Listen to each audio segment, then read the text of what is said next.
বন্ধুরা আসসালামু আলাইকুম। রাবেয়া ফ্যামিলি ব্লগ থেকে সবাইকে স্বাগত। আজকে আমি চলে এসেছি আমাদের বাড়িতে আমার ভাসুরের মৃত্যুবার্ষিক উপলক্ষে বড় একটা খরচের অনুষ্ঠান করতেছে, তাই আমি বাড়িতে চলে আসলাম। আমি দুধ কেনার দৃশ্যটা দেখাইতে পারি নাই, কিন্তু দুধ জাল দেওয়া হয়ে গেছে, এখন দই পাতবো, সেই দৃশ্যটাই সবাইকে দেখাবো। এই দুধগুলো সুন্দর করে জাল দিয়ে নিছে, লাল করে একবারে। এখন এই জগ ভরে ভরে গরম দুধ নেটের মধ্যে নিয়ে ওইভাবে ছাইকে নিতেছে, যাতে ওই শর্টটা না থাকে। শর্ট থাকলে দইটা সুন্দর হবে না, সেই জন্যে ওই শর্টটা ছাইকে নিতেছে দই পাতার জন্য। কিভাবে দই পাতে আমি সেগুলো সবাইকে দেখাবো। বন্ধুরা, যে মানুষটা আমাদের পাশে 1 বছর আগেও ছিল, এখন সেই মানুষটা আমাদের পাশে আর নাই। বন্ধুরা, আমি যখন বাড়িতে আসতাম, আসার সাথে সাথে দেখা হওয়ার সাথে সাথে বলতো কেমন আছো, কখন আসছো, অনেক আদর করতো, বোন হিসেবে আদর করতো, বোনের মতোই দেখতো আমাকে। সেই মানুষটা আমাদের পাশে আর নাই। সবাই ওনার জন্য দোয়া করবে, উনি যেন জান্নাতবাসী হয়, আর ওনার এই খরচের অনুষ্ঠান যেন সুন্দরভাবে সম্পন্ন হয়। এই যে বন্ধুরা, দই পাতা হয়ে গেল। এক একটা পাতিলে 5 কেজি করে দুধ এই ঘরে পাচ্ছে, আরেকটা ঘরে পাচ্ছে। চলো বন্ধুরা, তাহলে আমরা আরেক ঘরে দেখে আসি। এই যে এই ঘরেও এতগুলো দই পাচ্ছে, আর এই যে বাঁশের কাবারিগুলো দিয়ে এইভাবে উপর দিয়ে তার এর উপরে পেপার দেব, পেপার দিয়ে তারপরে খাতা দিয়ে ঢেকে রাখবো। তারপরে 4-5 ঘন্টা পরে খাতাগুলো খুলে দেখবো দই হয়েছে কিনা। এখন তাহলে গরু কাটার ওইখানে চলে যাই। এইখানে আদা রসুন ছোলা হচ্ছে, আর একজন কাঁচামরিচের বোটা ফালাইতেছে।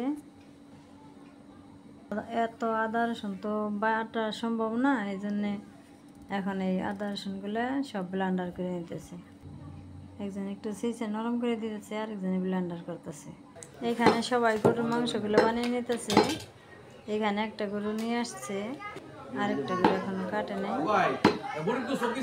বন্ধুরা, এই গরুর মাংসের সাথে 75 কেজি খাসি মুরগির মাংস আছে। বন্ধুরা, 15 মণ গরুর মাংস আর হচ্ছে 30 মণ দুধ। আমি আমার নাতিনকে নিয়ে মাংস কাটার এখানে দাঁড়িয়ে রয়েছি, আর আমার ডান পাশে আমার বাসুরের ছোটো ছেলে পারভেজ। পুরা 2টা গরু এখানে নিয়ে আসছে, এখন মাংসগুলো বানিয়ে নিব। এই যে মাংস বানানো হয়ে গেল, এখন বন্ধুরা রান্নার মধ্যে চলে যাই। বন্ধুরা, গরুর কলিজা দিয়ে ভ্যাপসা দিয়ে খিচুড়ি রান্না করছে সকালের জন্য, তাই সবাইকে ডাকতেছে খিচুড়ি খাওয়ার জন্য। আমিও আসলাম খিচুড়ি খাইতে, সবাইকে খাইতে দিছে, এই জন্য আমিও খাইতে আসলাম। এই যে এখানে সব মাংস রান্না করছে, মাংসগুলো প্রায় শেষ হয়ে গেছে রান্না, এই জন্য আরও খিচুড়ি খাইতেছে। মোট 15 মণ মাংস হয়েছে, গরুর মাংস। এই যে ডেকগুলাই সব গরুর মাংস রান্না হইতেছে, আর এগুলোর মধ্যে সব রান্না করে রেখে দিচ্ছে। উপরে আগুনের কয়লা দিয়ে রাখছে যাতে গরম থাকে, গরুর মাংসটা জমে যায় এই জন্যে।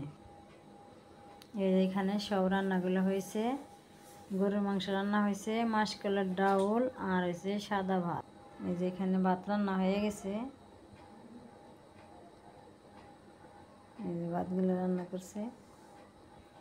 মোট 2000 মানুষের আয়োজন করছে।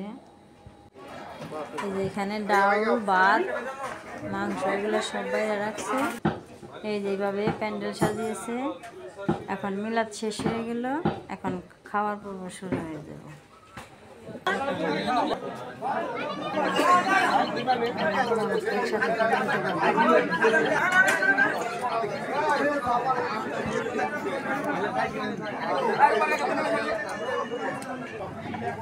কতজন খাইলো হিসাব রাখছো না?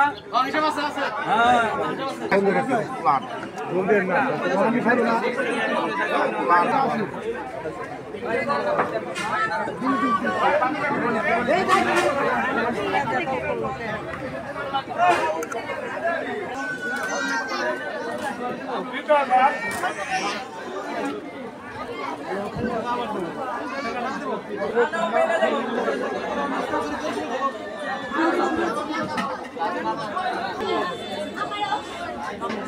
এভাবে দুই দুয়ারে বৈঠক দিয়ে দিছে।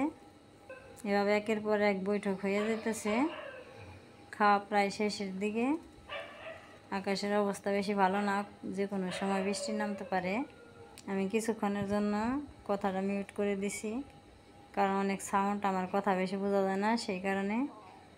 আর এই অনুষ্ঠানটা আমার ভাসুরের একার নয়, আমার জালেরও, কারণ আমার জালে জীবিত আছে, সে পর্দাশীল, হজ করে আসছে, জন্য তার চেহারা আমি দেখাইলাম না। ভিডিওটা ভালো লাগলে অবশ্যই একটু পাশে থাকবে আর সবাই আমাকে সাপোর্ট করবে। বন্ধুরা, আমার ভাসুরের দুইটা ছেলের মনটা অনেক উদার, অনেক ভালো। আর এই অনুষ্ঠানটা খুব সুন্দরভাবে সম্পূর্ণ হয়েছে। অনুষ্ঠানটা শেষ হওয়ার পরেই কিছুক্ষণ পরেই বৃষ্টি নামছে, ঝড় শুরু হয়ে গেছে। বন্ধুরা, সবাই দোয়া করবে, ওরা সবাই যেন ভালো থাকে, সুস্থ থাকে। বন্ধুরা, আমার ভাসুরের জন্য দোয়া করবে, উনি যেন জান্নাতবাসী হয় আর আমার জালের যেন দীর্ঘায়ু হয়, সবাই কামনা করবে। আর আমি যে কথাগুলো বলতেছি, আমি কিন্তু অনেক আবেগ নিয়ে বলতেছি, তবুও বলতেছি। যদি আমার কোনো জায়গায় কোনো ভুল হয়ে থাকে, সবাই ক্ষমার দৃষ্টিতে দেখবে। আর যে মানুষটা আমাকে ছোট বোনের মতো দেখতো, সেই মানুষটা আমাদের পাশে নাই। সবার সুস্বাস্থ্য কামনা করছি। সবাই ভালো থাকবে, সুস্থ থাকবে, সাবধানে থাকবে। তাহলে আজকের ভিডিও এখানেই সমাপ্ত। আল্লাহ হাফেজ।